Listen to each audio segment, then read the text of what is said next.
a bombshell report was released by the UN on North Korea, and it basically claims that they're committing Nazi-style crimes against humanity. Now, that's a bold statement because the Nazis, when we think of the Nazis, we think of just the worst of the worst, the most insane, grotesque crimes in history. But according to the report, they're approaching that kind of stuff. So we've been over some of this before, but they have hard labor camps and prison camps that are basically Satan's asshole on Earth.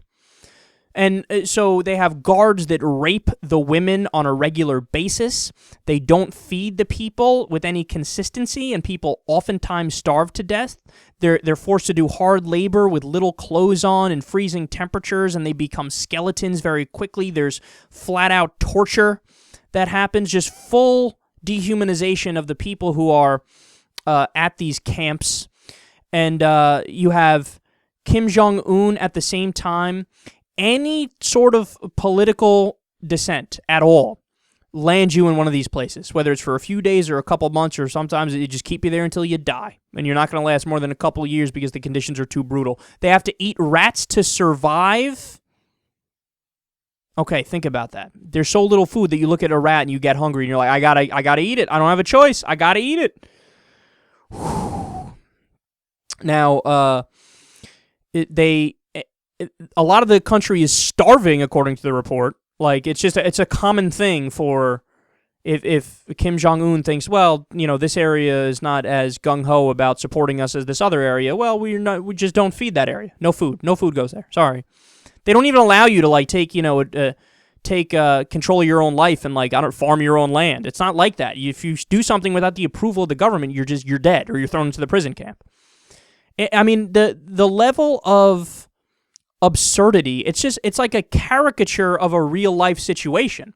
Like, it's like we woke up one day, or the world woke up one day, or God woke up one day and said, I want to give, an underdeveloped child human being who's been pampered his whole fucking life and raised to think that he is the one and everybody else is inferior, right? I want to give that guy the keys to a kingdom and see how he runs it.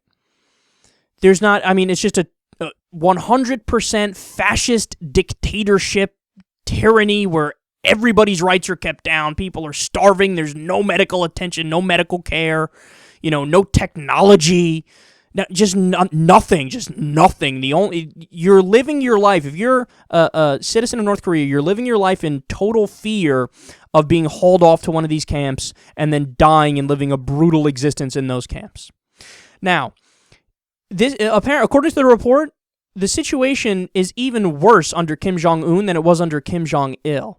Quote, luxury good expenditure by the DPRK, that's North Korea, rose to $645.8 million in 2012. Reportedly, this was a sharp increase from the average of $300 million a year under Kim Jong-il. So what has Kim Jong-un done? At the same time that his people are starving, his people have no source of income, they have no technology or medicine or any of that stuff, they're being hauled off to these sick labor camps and rape and torture camps. He has created a gigantic movie theater for him and his buddies. He's, imported all these different movies and a tremendous amount of cognac. He created this state-of-the-art gym that has all this, updated new equipment. So it's like, to think that this guy he's just existing on the same planet as us is mind-boggling.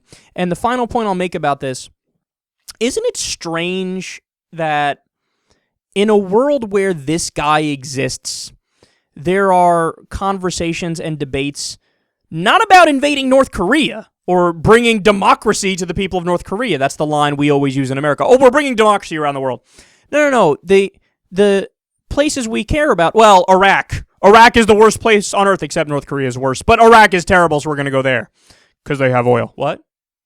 Or, Afghanistan, got to go there. Or remember when they were beating the drums of war for Iran, the Bush administration? Oh, we got to go to Iran. The neocons say we got to go to Iran. Or now with Syria, there's a civil war in Syria. Shit's going down. We got to go in there. We got to do it. We got to stand up for the right values and virtues, and we got to fight for democracy and freedom. Really, it's funny. Why are you selectively applying it?